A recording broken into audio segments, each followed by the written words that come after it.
Welcome to Black Entrepreneur Blueprint, the #1 podcast and resource for Black entrepreneurs.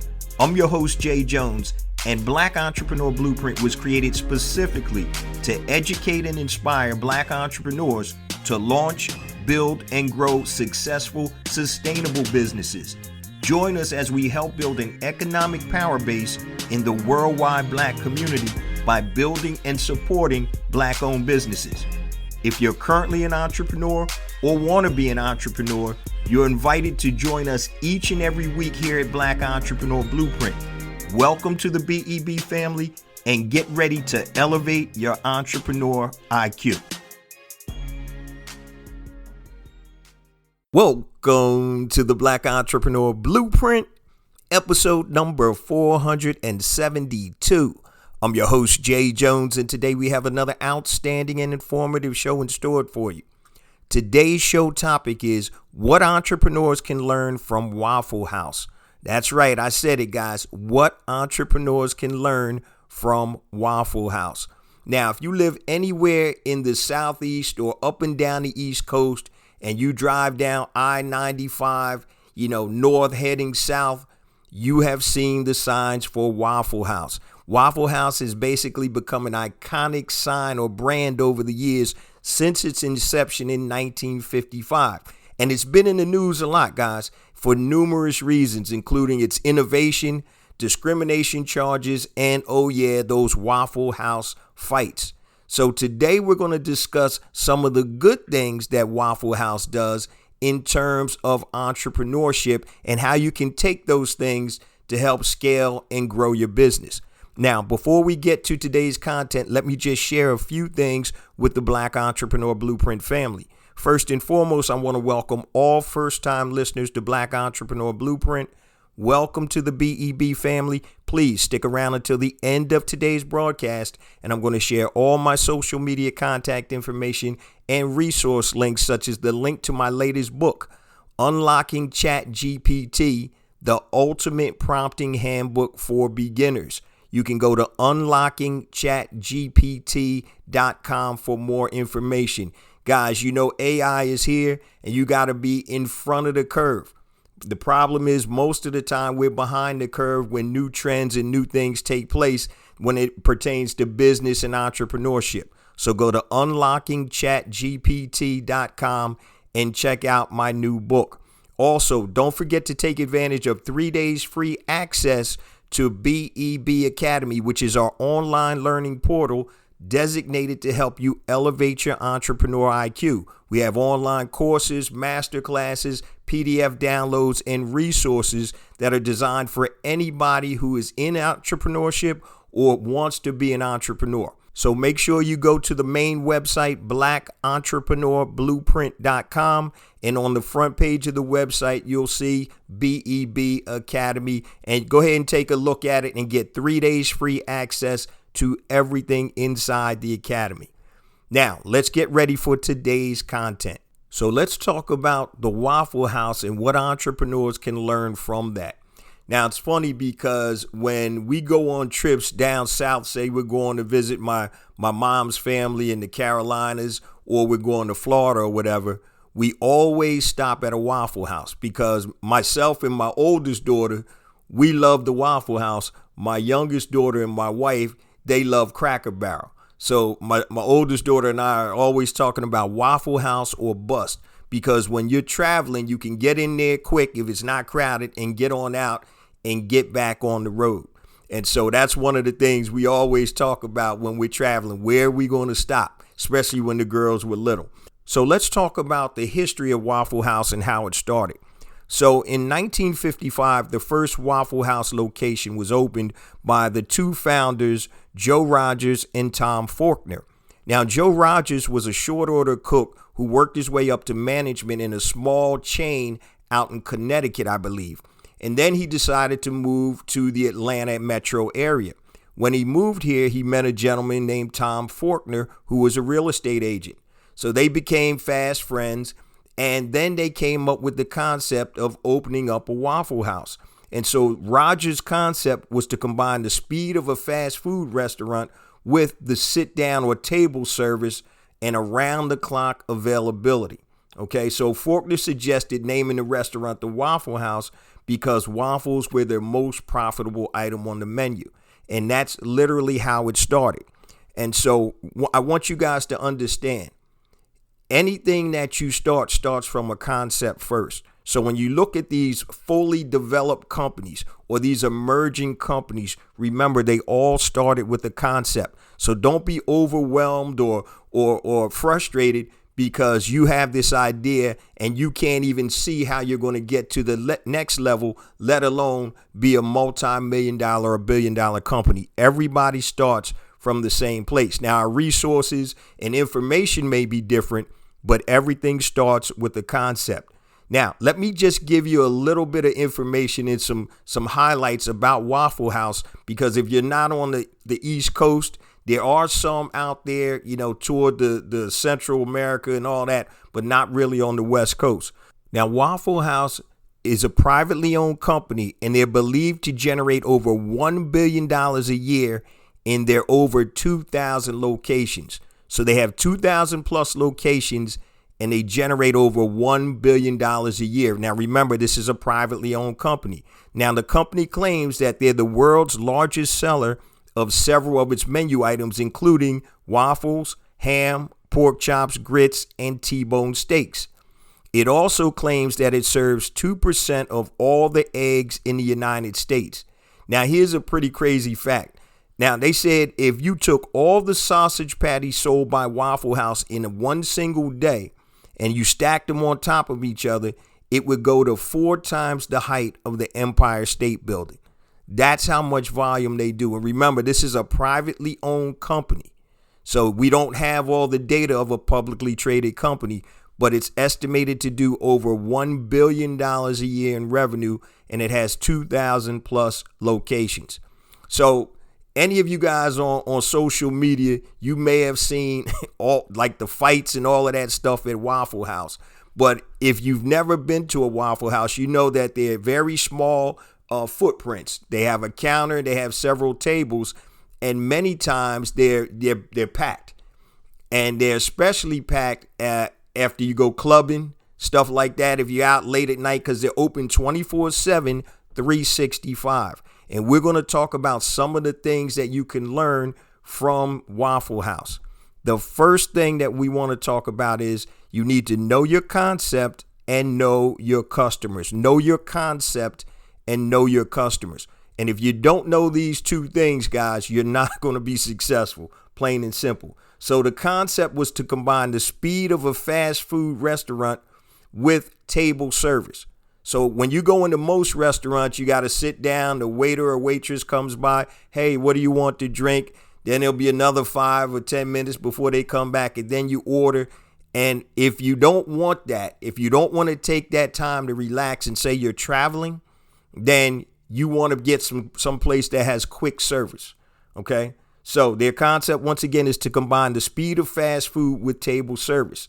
Now, many of the locations, guys, are located off of major interstates and highways that attract travelers and the after hours crowd. So I've stopped at tons of Waffle Houses on that I-95 corridor going from Philly down to South Carolina, even down to Florida and Georgia and all that stuff. So that's one of the staples I go to when I'm traveling, as I mentioned earlier, because you can get in and out quick, and most times they're found on the highway. So if you're traveling with a family and you don't want to spend a whole lot of time sitting down waiting at a regular restaurant, you go to Waffle House.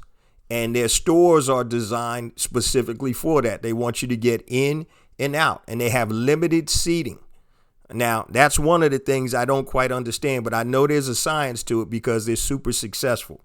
So key number one, or tip number one that you can learn from Waffle House: know your concept and your customers. Now, check this out. Rogers said this. He said, we're in the people business, not the food business.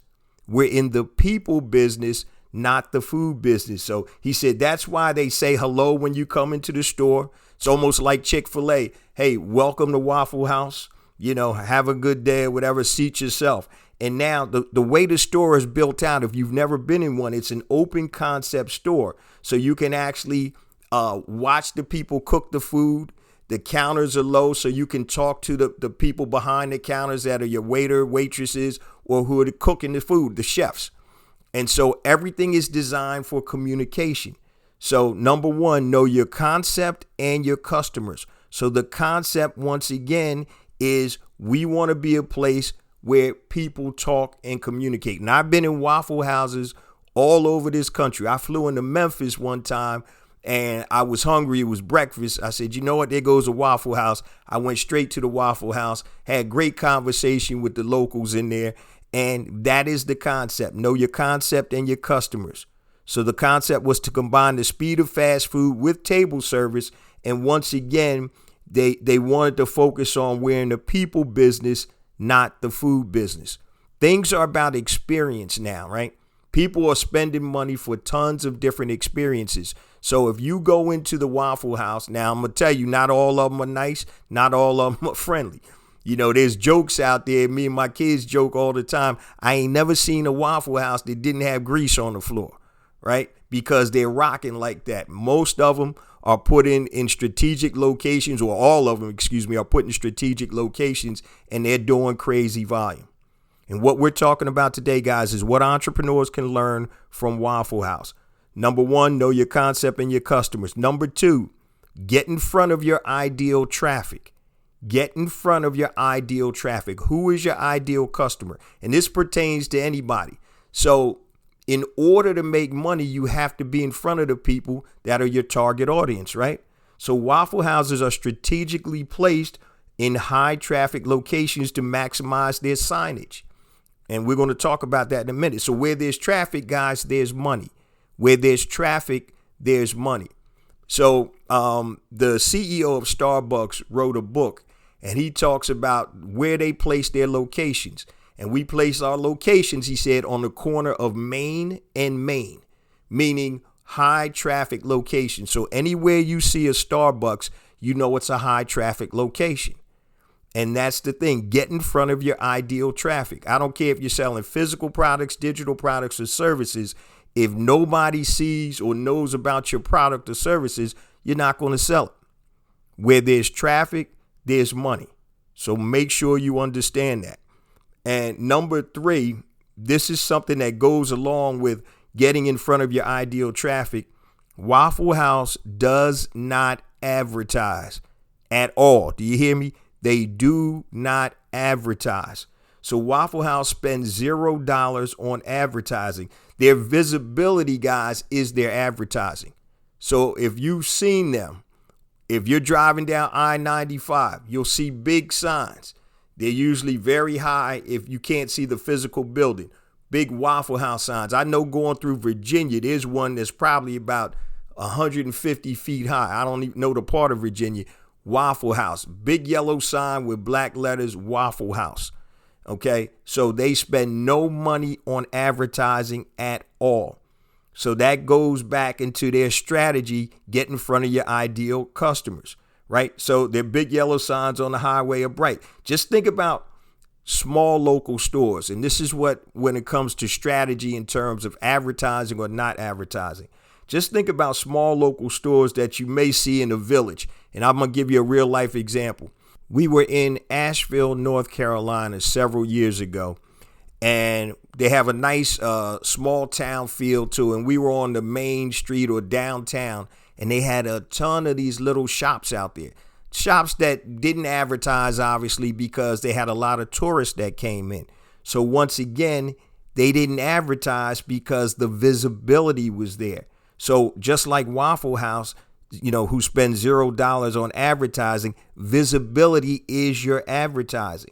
So if you don't spend money on advertising, you better be in a serious location where there's traffic. That's why people spend money to have stores in malls. Well, they used to anyway. Malls now are deteriorating and declining. But back in the day when malls were hot, you could have a store there and you didn't have to advertise outside of that because people were already coming to the mall. So if people are already on the highway traveling, which is one of their customers or types of customers, all you need to do is put up a sign. So remember, number one, know your concept and your customers. And a lot of customers to Waffle House are travelers. Number two, get in front of your ideal traffic.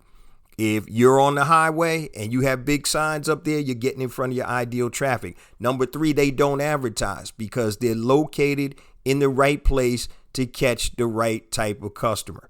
Number four, create a clear brand identification. Create a clear brand identification. So just like you guys would recognize the Mickey D's symbol or the signage, you know it's there. Just like if you see a BMW badge, you would see that. Just like if you saw the Gucci symbol, you know exactly what it is. So what Waffle House has done, they've created a bright yellow sign and they use the color yellow because it stands out. So if you look at any of the stores, they're going to have a big sign and they're also going to have yellow as their main color with Waffle House written in black. So you need to know and understand that when you're creating something, you want to create a clear brand identification.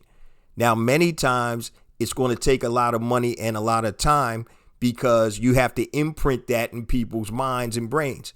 So just like McDonald's, I don't care where you are throughout the world, when you see those golden arches and that M, you know that's McDonald's. And that comes from the plethora of McDonald's stores and locations they have throughout the world. So the visibility factor. So they're physically visible. If you have an online brand, you need to be digitally visible. So that's what you need to do. You have to create a clear brand identification. You can do it with imagery. You can do it with wording. BMW, the ultimate driving machine.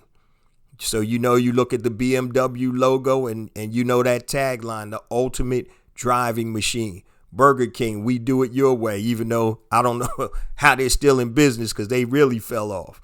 All right. But those are some of the things that you need to think about when you're building your business. Let's look at number 5 thing or tip you can take from Waffle House. Be accessible and available. Be accessible and available. How many times have you gone somewhere and they were supposed to open at a certain time and damn, they're not open? You're going to the barber shop. You're going to the beauty salon. You got a 9 o'clock appointment. The store isn't open, even though they said they're supposed to be open. That's not good, right? So be accessible and available. All Waffle Houses are easily accessible from major highways and major intersections, and they're open 24/7, 365. They never close. So once again, understanding and knowing your customers, right? They never close. So you know, you don't care. It could be 4 o'clock in the morning anywhere. You could be in Kentucky, some rural area in Kentucky. If there's a Waffle House, you know you can go out there and get something to eat. Be accessible and available. Waffle House is so accessible and available. They have backup generators at every location.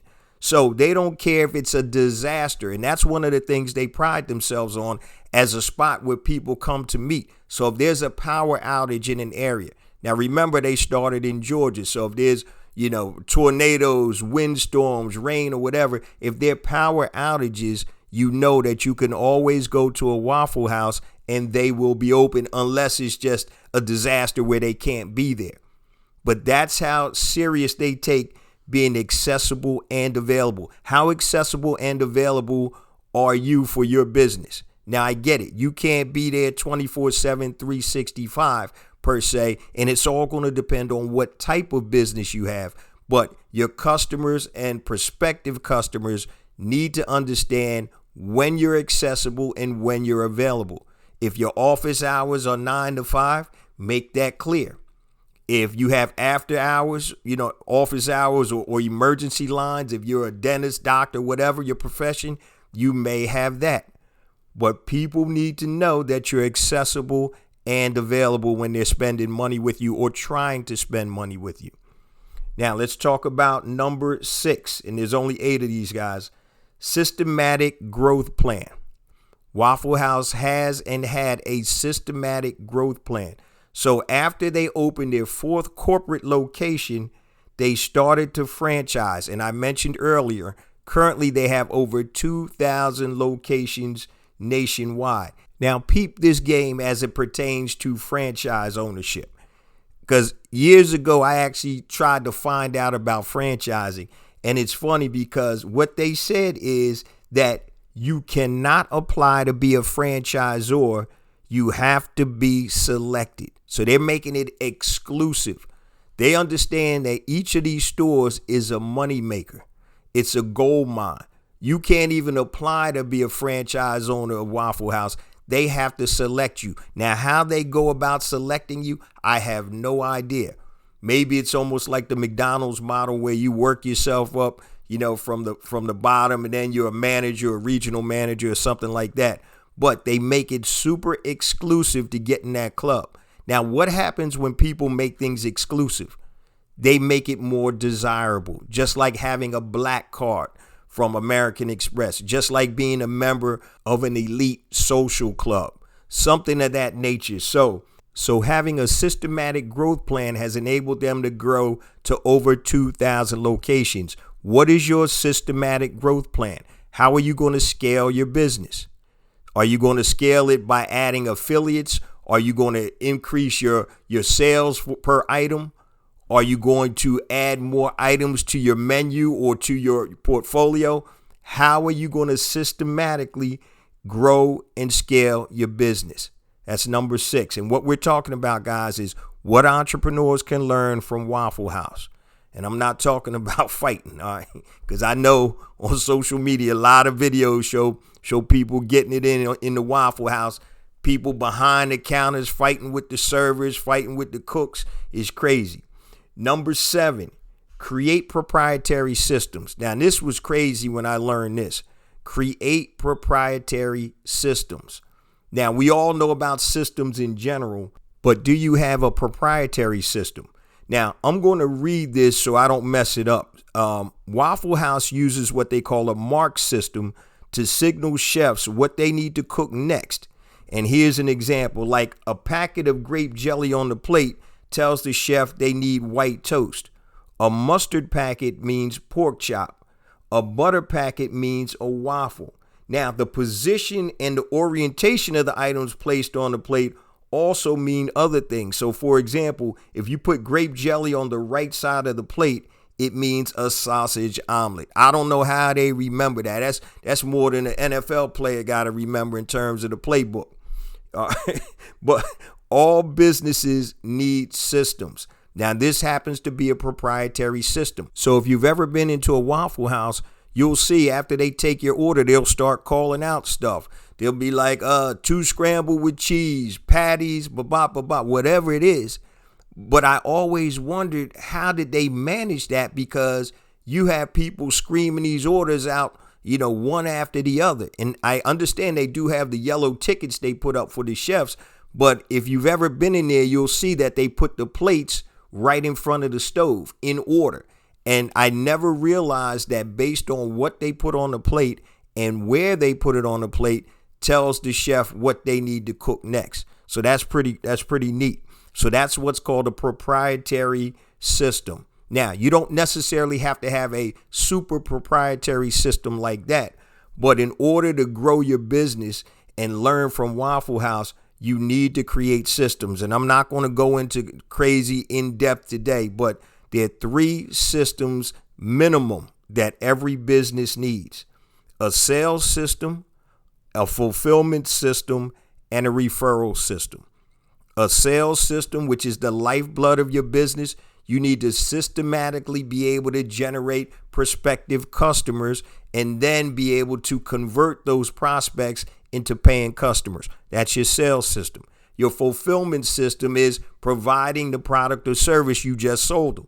So if you're doing online sales, then you need to make sure that you have a fulfillment arm, or you're fulfilling the product that they just bought. Now, I just ordered something from Amazon that was literally supposed to be delivered yesterday.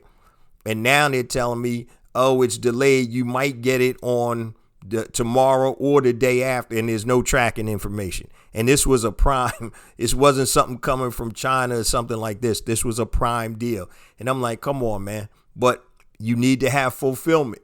So my expectation was that it was supposed to be here tomorrow. So I'm not too happy, but I understand stuff happens. And the last system that you must have is a formal, not just a referral system, a formal referral system. I'm not talking about writing your phone number on a napkin and telling somebody, hey, if you like our product or service, give this number to your friend. I'm talking about a formal referral system, which could be something as simple as, hey, let me text you this link and you can send it out to your network of people that may be interested in whatever product or service that you're selling.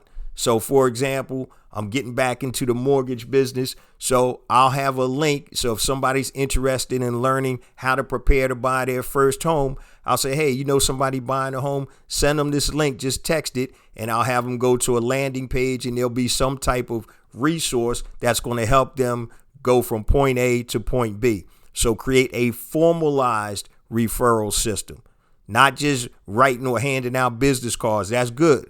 But something that's formal where you can capture information and you make it easy for that referral partner to get that information out to their network. And last but not least, and we're talking about what entrepreneurs can learn from Waffle House. Number 8, you can learn about control. Like I said earlier, Waffle House is a privately owned business, a multi-billion with a B, billion-dollar business that does over $1 billion a year in sales, and they're privately owned. They took no outside equity or anything. And so that's what you call bootstrapping and being able to continue to grow. Now, once again, in order to do that, they did franchise. So they did generate revenues outside of selling their food to the franchisee, who obviously have a franchise fee to pay and royalties to pay. But as a franchisor, you're building your brand as you continue to bring on new franchises. And once again, that's why they have over 2,000 stores and do over $1 billion a year in revenue. And once again, we're not even quite sure how much they're doing, but it's been estimated, I think, over 1.2 or $1.3 billion. I've had a friend that actually used to work at Waffle House, and she was telling me the daily receipts at Waffle House. Now, of course, they're going to vary based on location and traffic, but were crazy. The daily receipts there were stuff you wouldn't believe, because most times you just think of people going in there for breakfast. But you got to remember, if you're young, I know my daughter, when she was going to college in North Carolina, a lot of times she would go to Waffle House. There was like 2 or 3 of them right near campus. So after they finished partying 3 o'clock, 4 o'clock in the morning, they walk all over to Waffle House or whatever, and they go get their grub on, and they go home and sleep. And so once again, Waffle House knows its customers. Now, before I get to the last quarter of the show, real quick, guys, let me just share all my contact information and resource links. Now, I started at the top of the show. I mentioned my new book is out, Unlocking the Power of ChatGPT, the ultimate prompting handbook for beginners. You can go to unlockingchatgpt.com for more information. I also mentioned BEB Academy. Everything I'm about to tell you is on the website, so go to blackentrepreneurBlueprint.com. blackentrepreneurBlueprint.com. If you're lazy, take the shortcut. Go to bebconnect.com. It's going to take you to the same place. So you'll see BEB Academy there. You'll also see Brand Builder Academy Elite. If you're interested in building a physical products brand or a digital products brand, that is the platform on the program for you. Also, pinpoint and monetize your genius. Your genius is the intersection of your passion and your talent. The problem is most people don't know how to monetize it. So those 3 programs are on the front page of blackentrepreneurBlueprint.com's website. So go there. Now, if you want to connect with me, anything long, hit me on my email, jjones@blackentrepreneurBlueprint.com. That's JAYJONES @blackentrepreneurBlueprint.com. Facebook, Black Entrepreneur Blueprint. Twitter, JJones001, JAYJONES 001. Instagram, I got 2 IG accounts. The first one is JJones for real, JAYJONES, the number 4, REAL. Second one is Black Entrepreneur Blueprint. Also, connect with me, guys, on LinkedIn. You can find me by typing in J Jones, Black Entrepreneur Blueprint. And also, don't forget YouTube. I have additional content on YouTube, guys, that is not on the podcast. So go to YouTube, then type in Black Entrepreneur Blueprint and hit that subscribe button. For any first-time listeners, we drop a new episode every Monday morning at 5 a.m. Eastern Standard Time. So make sure wherever you're listening to this, make sure you hit the subscribe button. We get dropped on all your major podcast platforms and YouTube every Monday, 5 a.m. Eastern Standard Time. Now, let's get back to the last part of the show. Waffle House or bust, baby. That's what I talk about when we're traveling up and down the road. But I just want you guys to understand that you don't have to be a genius or rocket scientist to be able to make money as an entrepreneur. They're selling sausage, eggs, and waffles for breakfast, and then they have a lunch and dinner menu. It's nothing complicated about that. It's all about strategy. Remember, an entrepreneur only does three things. They think, create, and they execute. Thinking is the easiest. We all think about, man, I got this great business idea. All right, that's cool. The creation phase is harder. Let me create this business. Let me create the products or services. Let me create this system to be able to be successful. Then you have the execution phase. That's putting it all together. And now you're starting to do commerce. That's trading dollars for your products or service.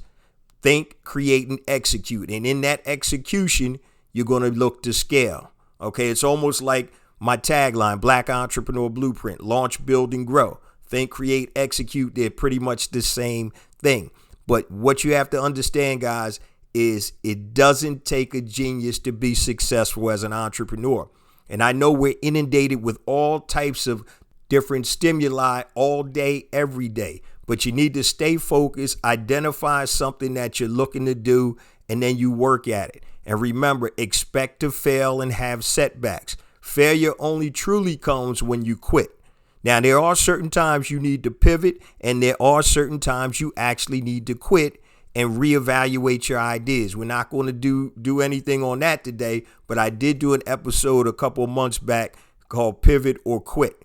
And I really go in depth about what you need to do, or how you identify when you pivot and how you identify when you quit and revamp and come back out with something else. But yeah, Waffle House is an amazing story.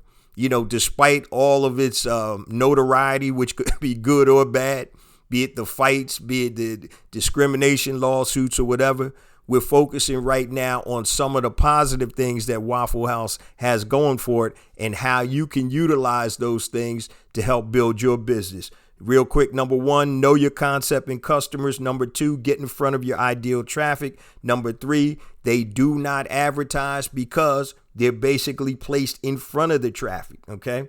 Number four, create a clear brand identification. Number five, be accessible and available. Number six, systematic growth plan. Make sure you have that. Number seven, they've created proprietary systems. You don't necessarily need proprietary systems, but you need customized systems based on your business. And number eight, control. Waffle House is a privately owned company. When you give up control, guys, that means your business can go anywhere. And I'm not saying you need to be a control freak, but if you're the founder and you understand where you want your vision to go, you need to have some semblance of control. Doesn't necessarily need to be 100%. It could be 51%. It could be 75%. But you're the driver. Remember, three things: think, create, and execute. And every level you go to gets a little harder. So that's why you have to build a team around you. Now, before we close on out, guys, I say this each and every week, but it's true. We get more and more downloads because of you, the BEB family. I appreciate you guys so much. Please continue to spread the word about the podcast, the blog, the website, blackentrepreneurblueprint.com. We want that to be the resource for Black entrepreneurs. Go on to the site, hit the Learn tab. There's a drop down. We have all types of resources for you guys right there at your fingertips. You can hit the Learn button. You can go to strategy and mindset, e-commerce, marketing, all types of different resources to help you elevate your entrepreneur IQ. If you forgot about all my contact information, go to the About page, hit right under my bio. You'll see all my links to my social media. Remember, guys, it's not about me. It's not about you. It's about us. It's about building an economic power base in the worldwide Black community by building and supporting Black-owned businesses. Love you guys. See you same time next week. Peace.